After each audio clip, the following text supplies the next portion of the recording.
E-PG पाठशाला हिंदी में आपका स्वागत है। मैं प्रोफेसर ओम प्रकाश सिंह, भारतीय भाषा केंद्र, जवाहरलाल नेहरू विश्वविद्यालय में कार्यरत हूँ। आज हम हिंदी साहित्य का इतिहास प्रश्न पत्र के अंतर्गत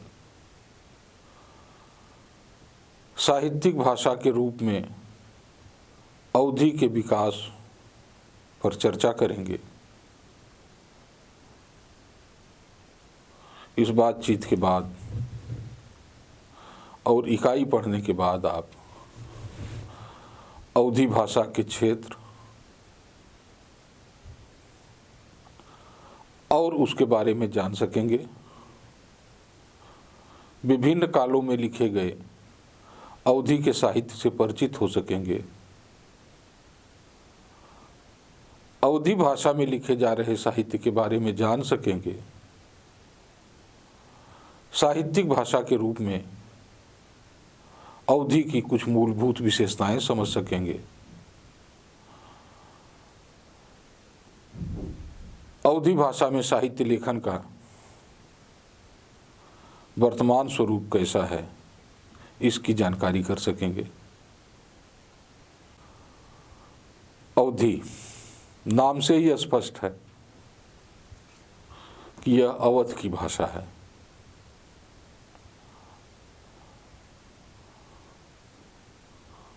अवध उत्तर प्रदेश राज्य में एक क्षेत्र है। लखनऊ और फैजाबाद के आसपास का क्षेत्र। इस क्षेत्र को अवध कहते हैं। अवध क्षेत्र में लखनऊ, उन्नाव, रायबरेली, लखीमपुर खीरी, सीतापुर, गोंडा, बहराइच, प्रतापगढ़, सुल्तानपुर, बाराबंकी, फैजाबाद, फतेहपुर आदि जिले शामिल हैं। यहाँ जो बोली बोली जाती है उसका नाम अवधि है।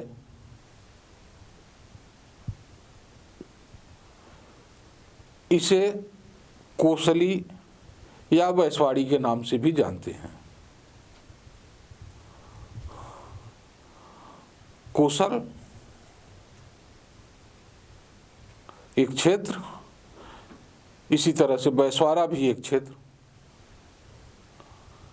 रायबरेली जिले का कुछ हिस्सा, उन्नाव जिले का कुछ भाग, जिसे मिला करके बैसवाड़ा बनता है।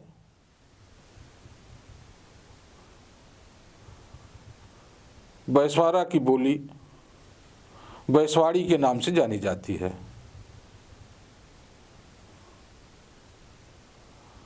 अवधि भाषा का संबंध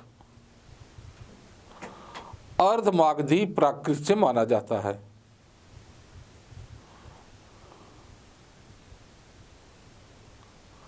अर्धमागधी प्राकृत से तमाम बोलियां विकसित हुई।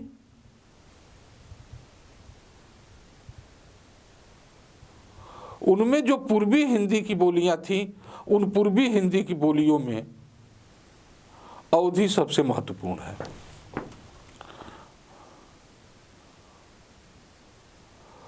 अवधि भाषा के साहित्यिक विकास को समझते समय हमें एक बात पर ध्यान देना चाहिए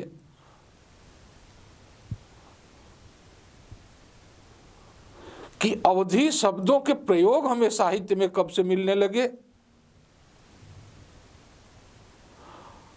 और शुद्ध अवधि में लिखा गया साहित्य कब से मिलता है। ये दोनों दो चीजें हैं।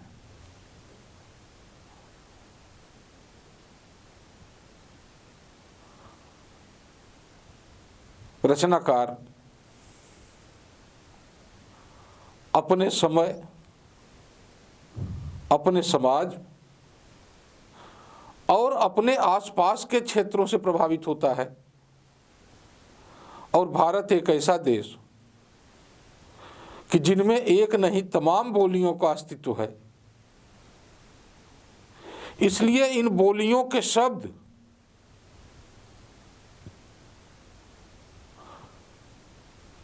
तो हमें अनेक भाषाओं के साहित्य में मिल जाता है। अवधि का भी उत्स अगर ढूंढें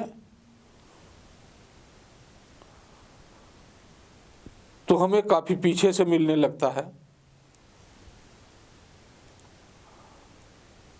8वीं सदी का एक ग्रंथ है कुलैमाल।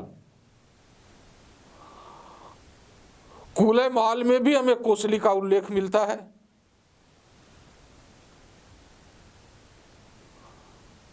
इसी तरह से सिद्ध कवि हैं डोमिया, और उनकी रचना है योगचर्या। योगचर्या ग्रंथ में भी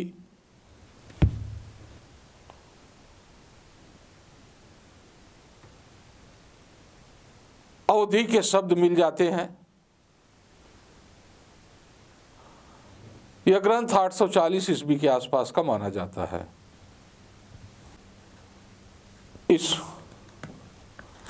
ग्रंथ में लिखी हुई कुछ पंक्तियों को आप देखिए, उदाहरण देखिए अवधि का। गंगा जमुना माझे रे बहर नाई,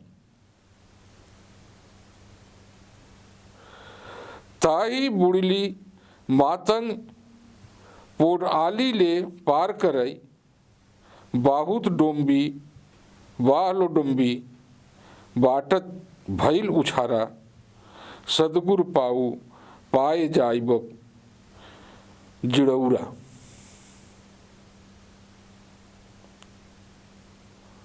इसमें हमें अवधि के शब्द तो मिल जाते हैं, लेकिन इसे हम अवधि की रचना नहीं कर सकते। इसी तरह से चर्यापद में भी, सहजिया संप्रदाय की रचनाओं में भी, सिद्धों की रचनाओं में अनेक ऐसे पद हैं जिन पदों में अवधि शब्द मिल जाते हैं, लेकिन हम उनकी भाषा को अवधि नहीं मान सकते।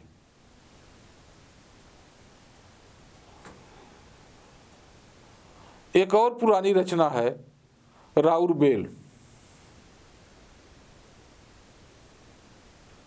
रोड़ाकृत मानी जाती है। इस राउरबेल में, जिसकी रचना 11वीं शताब्दी के शुरुआत में हुई थी, और इसकी विशेषता यह है कि यह शिलांकित कृति है, शिला पर उत्कीर्ण है, पत्थर पर उत्कीर्ण है। और इस कृति में, इस रचना में उत्तर भारत के 6 प्रदेशों के स्त्रियों का वर्णन किया गया है, और जिन प्रदेशों की स्त्रियों का वर्णन किया गया है उनकी भाषा भी अलग अलग है। इनमें एक नायिका कन्नौज की है। यह कहा जाता है, यह माना जाता है कि कन्नौज की नायिका का वर्णन करते समय रोड़ा ने अवधि का प्रयोग किया है।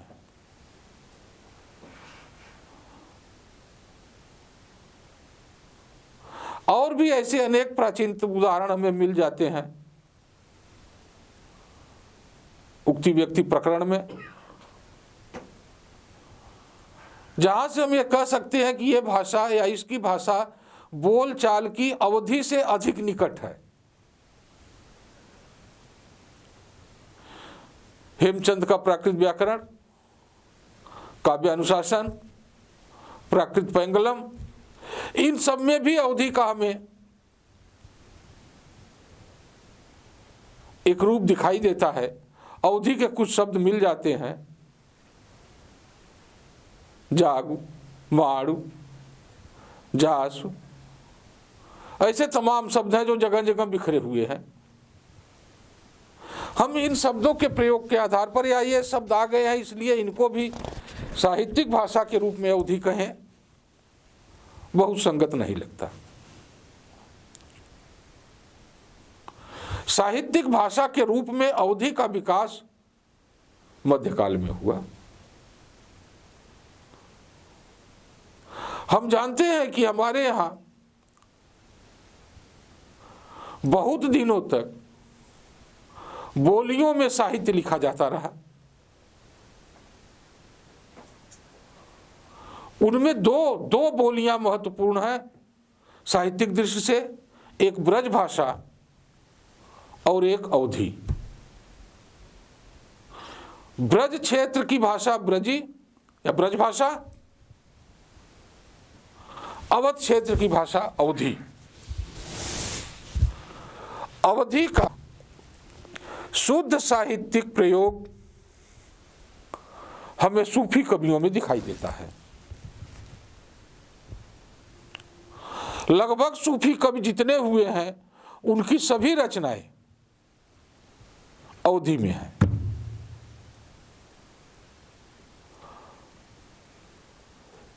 और लगभग सभी सूफी कवि अवध क्षेत्र के निवासी भी हैं। जिस रचना को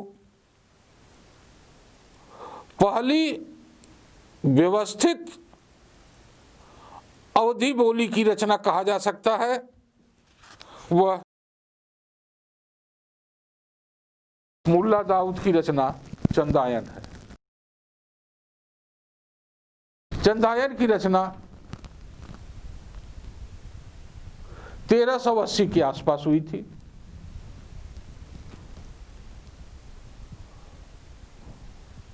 यह एक ऐसा काव्य है जो लोरकहा नाम से भी जाना जाता है और यह पूरा काव्य अवधी में लिखा गया है।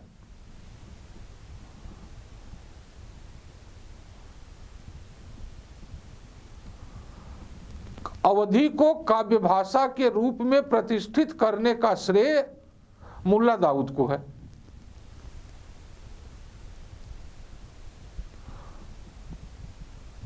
इनकी रचना जिसे हम चंदायन या लोरिकहा के नाम से जानते हैं,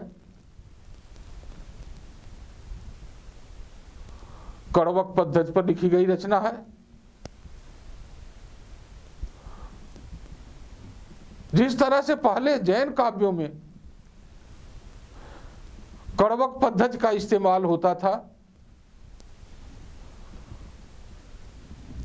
एक निश्चित संख्या की चौपाइयों के बाद दोहे का धत्ता, यह कड़वकबद्ध पद्धति सूफी कवियों के यहां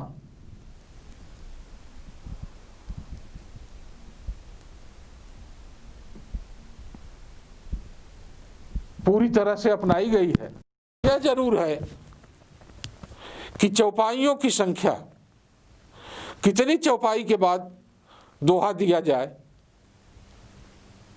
यह समान नहीं है, घटबढ़ है।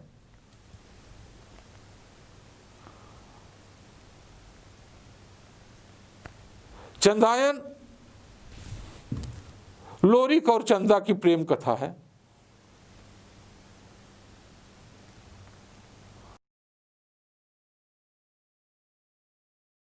भाषा का इसके उदाहरण देखिए। दाऊद कवि जो चांदा गाई, जैरे सुना सुगा मुरझाई।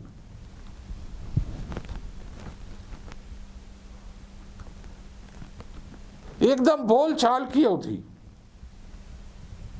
ये चंदायन,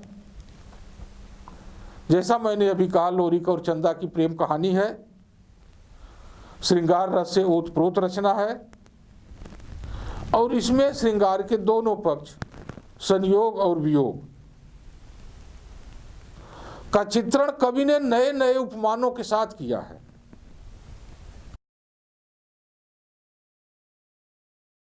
बारामासा एक ऐसी पद्धति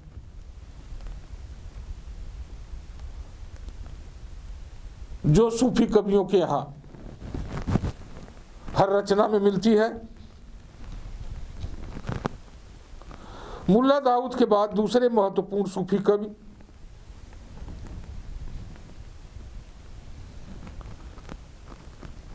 चंदायन की परंपरा में ही जिनकी रचना मृगावती थी,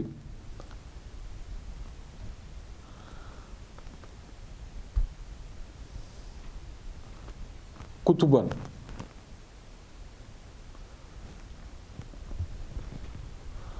कुतुबन भी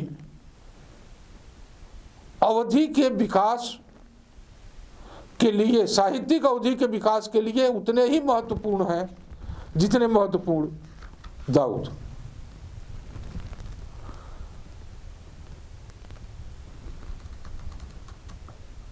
इनकी भाषा का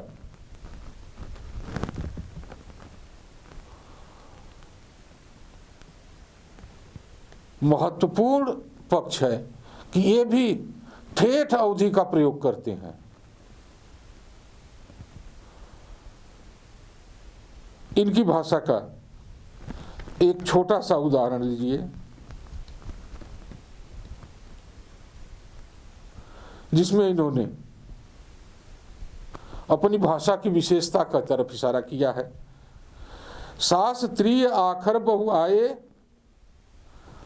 और देसी चुनी चुनी सब लाए। भाषा में कुछ ऐसे अक्षर आ गए हैं, कुछ ऐसे शब्द आ गए हैं जो शास्त्रीय परंपरा के हैं, लेकिन देसी शब्दों को चुन चुन करके लाया गया है। अवधि के चुनिंदे शब्द, चुने हुए शब्द। इसी तरह से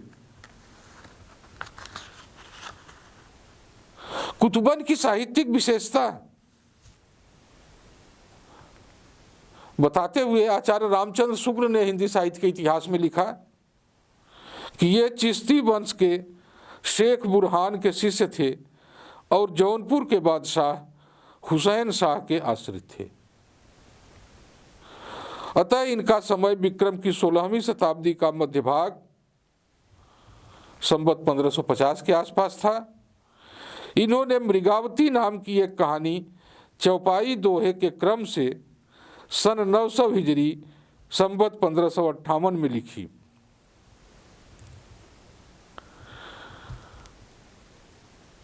अवधी भाषा को साहित्यिक भाषा के रूप में स्थापित करने का पूरा श्रेय मलिक मोहम्मद जायसी और उनकी रचना पद्मावत को जाता है। हालांकि जायसी की अन्य रचनाएं भी हैं, लेकिन उन रचनाओं में पद्मावत सबसे महत्वपूर्ण है, और महत्वपूर्ण इसलिए है कि ठेठ अवधि का प्रयोग जिस सुघड़ता के साथ जायसी ने किया है, वैसा और जगहों पर नहीं मिलता, दूसरों के यहां नहीं मिलता। पद्मावत भी एक प्रेम कथा है,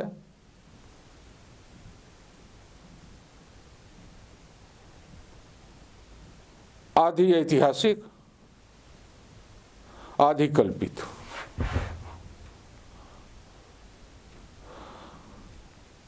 सूफी कवियों की एक खास विशेषता थी कि वे कहानियां जो हिंदू घरों में परंपरागत रूप से कहीं सुनी जा रही थी, उन्हीं कहानियों को सूफी सिद्धांतों का जामा पहना करके उन्होंने एक नए रूप में प्रस्तुत किया।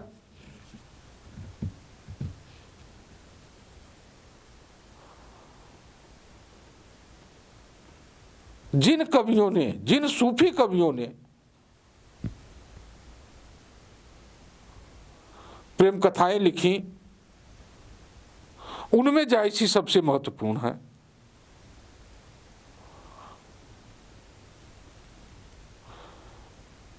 इनकी काव्य प्रतिभा को एक तरफ तो हम साहित्यिक ढंग से आकलित करते हैं, दूसरी तरफ जायसी ने बड़ी चतुराई के से अपनी कथा को एक आध्यात्मिक जामा भी पहना दिया है।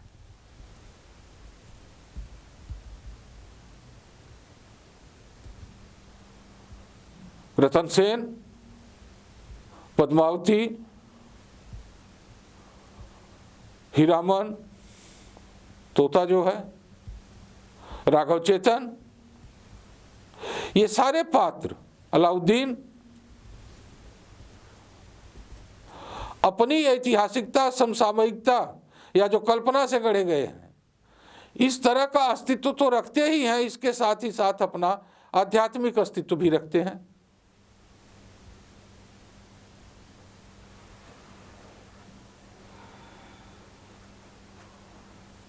ग्रंथ के अंत में जायसी ने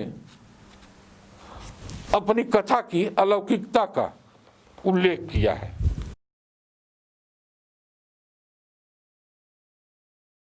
जायसी के बारे में रामचंद्र शुक्ल ने बड़ी सटीक टिप्पणी की है कि जायसी की भाषा बहुत ही मधुर है, पर उसका माधुर्य निराला है। वह माधुर्य भाषा का माधुर्य है, संस्कृत का माधुर्य नहीं। वह संस्कृत की कोमल कांत पदावली पर अवलंबित नहीं, उसमें अवधि अपनी निज की स्वाभाविक मिठास लिए हुए है। निज की स्वाभाविक मिठास, ध्यान देना चाहिए कि जो अवधि का प्राकृत स्वरूप था, अपने मूल रूप में अवधि जायसी के यहां व्यवहरित हुई है। जायसी के बाद और अनेक सूफी कवि हुए जिन्होंने अवधि का इस्तेमाल किया अपनी रचनाओं में। मंझन, उस्मान, शेख नबी, ऐसे ये तमाम नाम और इनकी रचनाएं हैं जिनमें अवधि का प्रयोग हुआ और अवधि को साहित्यिक भाषा के रूप में स्थापित किया गया। दूसरी तरफ अवधि को स्थापित करने वाले भक्त कवियों के सिरमौर तुलसीदास जी हैं। राम कथा काव्य के लिए राम कथा कहने के लिए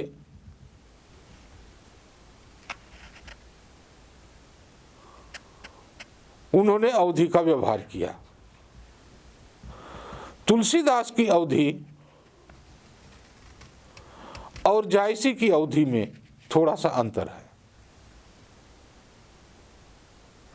तुलसीदास की अवधि तत्सम प्रधान है,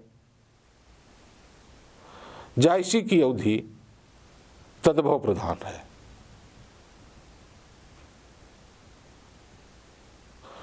तुलसीदास रामकथा लिख रहे थे और रामकथा के लिए कुछ परंपरागत मान्यताएं आ रही थी। हम जानते हैं कि तुलसी का विरोध भी खूब हो रहा था।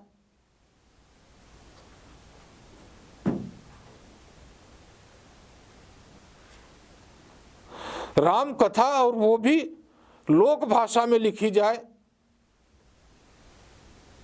यह पारंपरिक लोगों को पच नहीं रहा था। इसलिए तुलसी को तरह तरह से परेशान किया गया और अपनी काव्य प्रतिभा साबित करने के लिए उन्होंने रामचरितमानस में संस्कृत के श्लोक भी लिखे।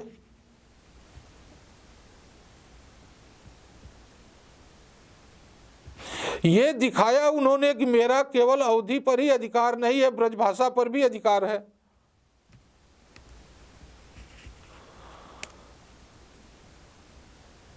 ब्रजभाषा पर अपना अधिकार साबित करने के लिए उन्होंने ब्रजभाषा में रचनाएं की।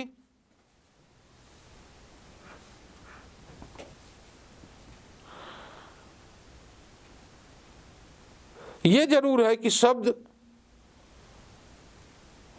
चयन की प्रक्रिया में तुलसीदास तत्सम शब्दों की ओर तो झुके ही हैं, लेकिन आप ये भी देखेंगे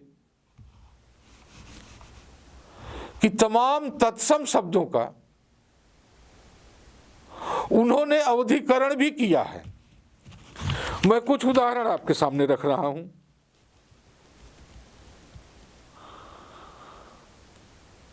हंसगमनी, अमीर, करुणा, वन, इन शब्दों का प्रयोग उन्होंने हंसगामिनी, अमृत, करुणा, वन आदि संस्कृत शब्दों के स्थान पर किया है। एक तरह से इन शब्दों को उन्होंने अवधि के रूप में ढाल दिया है। इसी तरह से कुछ एकदम ठेठ अवधि के शब्द,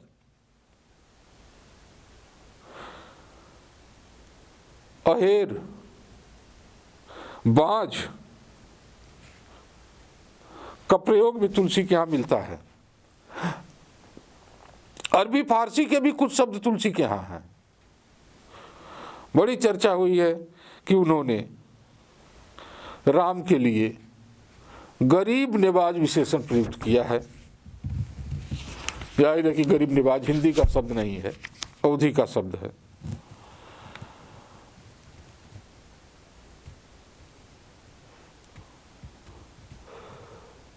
तुलसीदास जी ने जिस अवधि का प्रयोग किया है उस अवधि में पूर्वी और पछाही, पूर्वी और पश्चिमी दोनों जगह की अवधि का समावेश है। अभी जैसे मैंने कहा कि तुलसीदास जी ने अपना बृहदाकार ग्रंथ रामचरितमानस तो अवधि में लिखा, लेकिन कवितावली, गीतावली, कृष्ण गीतावली, ऐसी रचनाएं, दोहावली, ये उन्होंने ब्रजभाषा में लिखी। भक्ति काल में जिस तरह से अवधि को सूफी संतों ने और रामाश्रयी धारा के कवियों ने जिस साहित्यिक सोपान पर पहुंचाया, उस सोपान पर वह बहुत दिनों तक नहीं रही। उसके बाद हम देखते हैं कि धीरे धीरे काव्य पर ब्रज भाषा का अधिकार हो गया।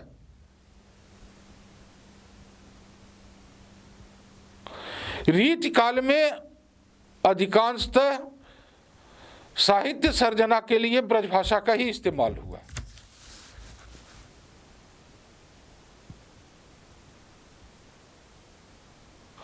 आधुनिक काल में भी जब हम आते हैं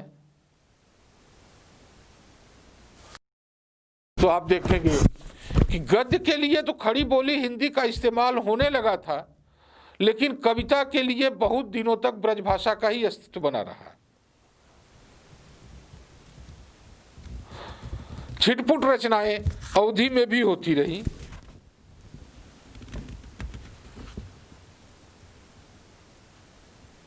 या जैसे पहले आप देखे थे कि अवधि शब्दों का प्रयोग हमें मिल जाता था, उस तरह से अवधि शब्दों के प्रयोग मिल जाते थे या मिल जाते हैं।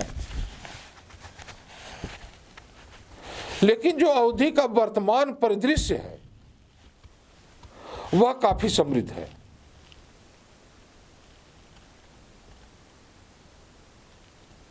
अभी कुछ समय पहले, लगभग छायावाद के समय में, आप देखेंगे कि अवधि में कई रचनाकार हुए। गद्य और पद्य दोनों लिखा गया। ऐसे रचनाकारों में बलभद्र प्रसाद दीक्षित, पढ़ीस उपनाम से जिनको हम जानते हैं, बंशीधर शुक्ल, चंद्रभूषण द्विवेदी जिनको हम रमई काका के नाम से जानते हैं, दयाशंकर दीक्षित देहाती जो उपनाम रखते थे, ब्रजनंदन, शिवदुलारे त्रिपाठी आदि उल्लेखनीय हैं। अवधि में इन लोगों ने काफी लिखा। थोड़ा सा अगर पीछे जाए तो आप अवधि में देखेंगे कि जैसे मैंने कहा कि शुरुआती दौर में आधुनिक काल में कम लिखा गया। महावीर प्रसाद द्विवेदी ने अवधि में काफी लिखा था और कल्लू अलहैद के नाम से लिखा था।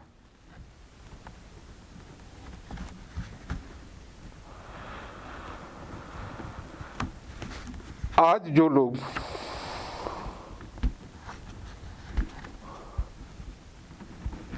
अवधि में रचनारत हैं, वे पत्रिकाओं के माध्यम से या स्वतंत्र पुस्तकों के माध्यम से अपनी बात सामने ले आ रहे हैं। मैं ऐसे 2-3 रचनाकारों का उल्लेख करना चाहूंगा। अभी कुछ ही समय पहले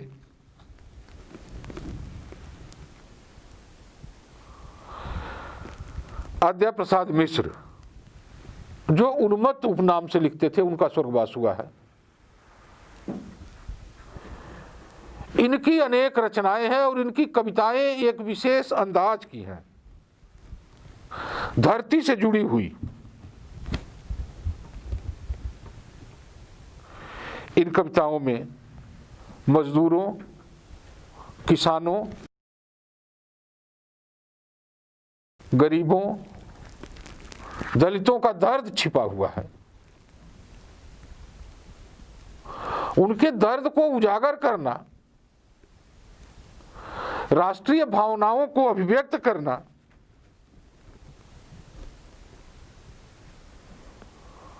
उन्मत्त के साहित्य की मूल विशेषता है। दूसरा नाम है विश्वनाथ पाठक का। विश्वनाथ पाठक अवधि के ऐसे कवि हैं जिन्होंने महाकाव्य लिखा। इनके महाकाव्य का नाम है सर्वमंगला।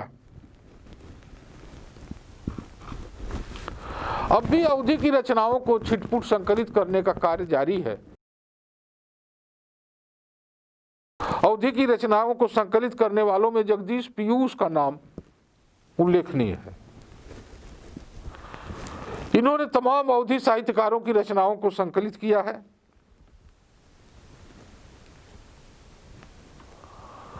आज कुछ पत्रिकाएं निकल रही हैं जिनमें अवधि की रचनाएं दिखाई दे जाती हैं।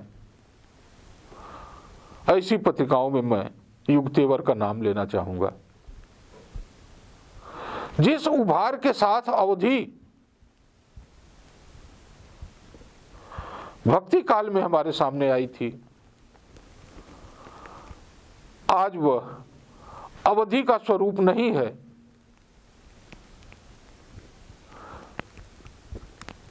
लेकिन अभी भी छिटपुट अवधि में रचनाएं लिखी जा रही हैं।